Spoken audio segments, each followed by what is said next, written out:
From Montana's news leader, this is the MTN Noon News. Good afternoon and welcome to your MTN Noon News on this Wednesday. I'm Augusta McDonnell. Let's get right to our top story. Montanans are still digging out from the weekend snowstorm while the strongest bout of winter weather is behind many of us. Others are still dealing with freezing temperatures and icy, dangerous roads. For the latest on our conditions, we've got meteorologist Miller Robson.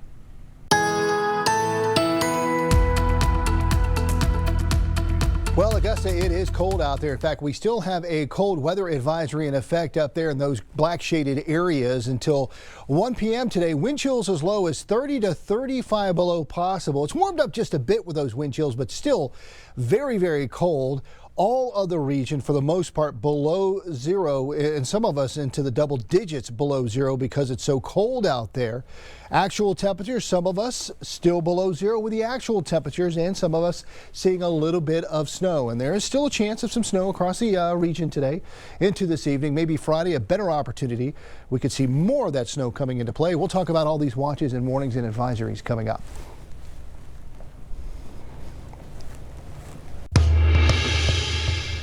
In Fergus County, law enforcement and emergency response teams have been busy this winter, responding to hundreds of calls for service, accidents, and helping people dig out from the snow.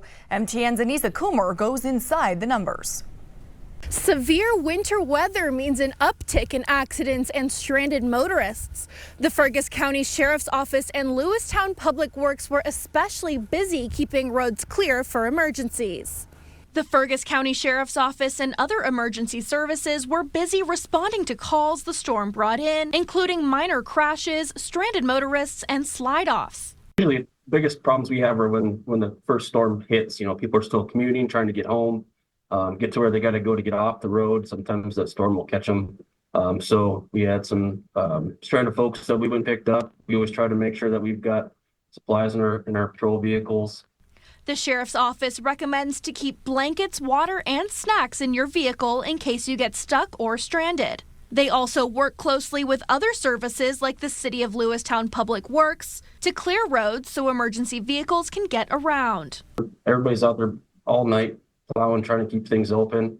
Our emergency services put on extra staffing, making sure we get people to essential areas so that we can help out the community as best as possible. We also partner, with our first responders, so the ambulance, the police, and fire, that if there are emergencies in the middle of the night and it's a major snowstorm, we have crews that by contract are required to be here and get out there and plow very timely for those kind of events. Public Works partnered with 6 outside contractors to haul snow and worked through the weekend to get the roads clear. City Manager Holly Phelps says other vehicles that get stuck in the snow slow down their efforts. They reported having around 20 calls of stuck vehicles. If they don't have to be out during a snow event, stay home, stay warm, stay safe. That allows us to get the roads opened up as quickly as possible. For MTN News, I'm Anissa Coomer. And in Yellowstone County, this was one of the scenes of slick, icy conditions on the highway. Treacherous roads led to a semi-accident near Columbus yesterday. Every single major highway in the state, except for 2, were listed as having snow and ice on Tuesday and this morning. Here's some more images of that wreck. Eddie's Corner had to be shut down to Harlowton because of a crash in that area. With more snow on the way, it's just another reminder, take your time to get where you're going. And in today's leading look, a developing story out of Lake County today. Human remains were found in the Buffalo Bridge area on the Flathead River Tuesday morning. The Lake County Sheriff's Office reports a tribal game warden discovered the remains, and now they've been sent to the Montana State Medical Examiner for identification.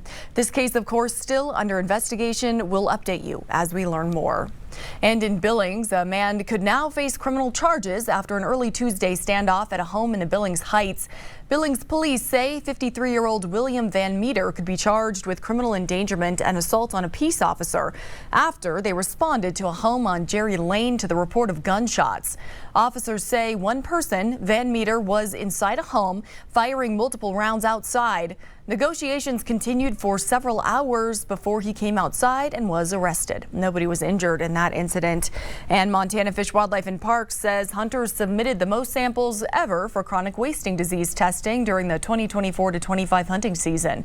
In all, hunters submitted more than 9,000 samples, nearly all of them coming from priority sampling areas.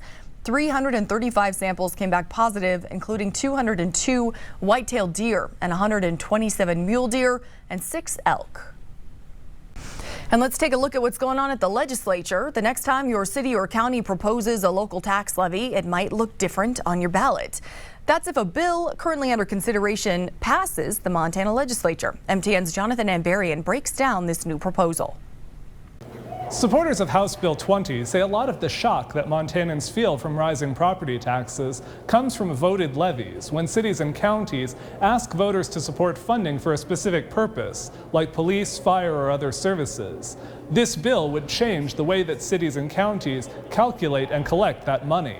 The Senate Taxation Committee heard HB 20 on Tuesday. Currently, cities and counties can propose a levy to add a fixed number of mills to taxes. As property values increase, the value of a mill also rises. That means the amount of money they're bringing in increases. HB 20, sponsored by Republican Representative Larry Brewster of Billings, would require local governments to propose a fixed amount of money they would collect. They could increase the amount year to year by just under the rate of inflation. I'm trying to be responsible and do a responsible thing, and that is to level that amount of funding that they get, and they still have the opportunity to increase it whenever they want to engage the voters and share that responsibility.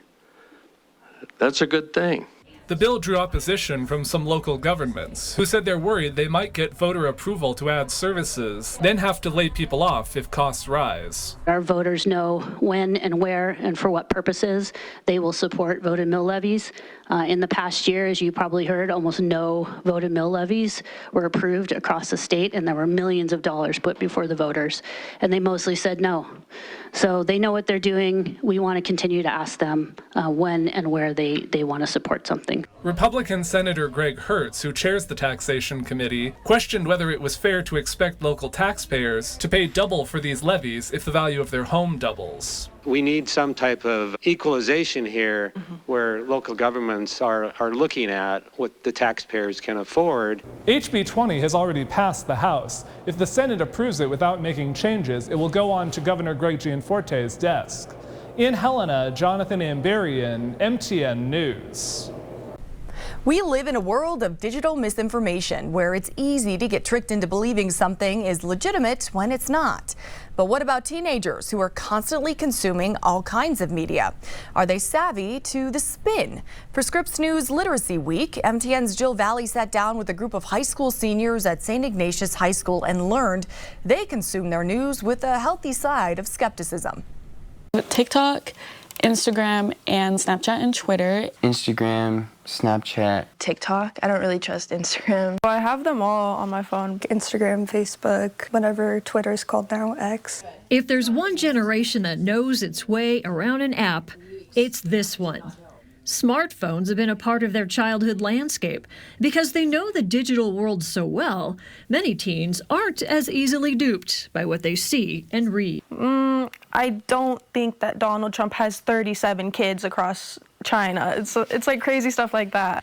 Now, clearly that was an easily debunked story, but others aren't as obvious. That's why these teens tell me they're willing to check their sources. I really like to fact check things. It could be the most reliable news source ever, and I will go to Google and I will look up and go through every other article about whatever the situation is. Usually I'll go on, I'll just watch a couple news channels, and if it's kind of consistent throughout all of them, then I'll be like, okay, I'll believe that. I think it depends. Like if I see it on social media, for sure I'm gonna fact check it. Even the stuff you Google and different articles could also be fake or biased or not true. So you just kind of have to take everything with a grain of salt. And where do they get their news? Some from news apps or from their social media feeds, but some still consume it in the traditional way. I definitely choose the broadcasting side because that's where I would actually get, if I was to want to go look at the news, that's where I'd go first instead of on social media. My family and I watch the news in the morning while we get ready and then at night before we go to bed. So sometimes I'll get Montana news on my feed. Occasionally I watch the news in the morning. I really like Sunday morning news. Information on digital platforms where media of all kinds is easily spread and shared is here to stay. And with the rise of AI, it's only going to get tougher to be news literate. These teens say that's a challenge for all generations. Kids are getting news younger and younger, and I think that when you don't know how to fact check, like you're just believing everything you see as it comes to you, I think that could be harmful. In St. Ignatius, Jill Valley, MTN News.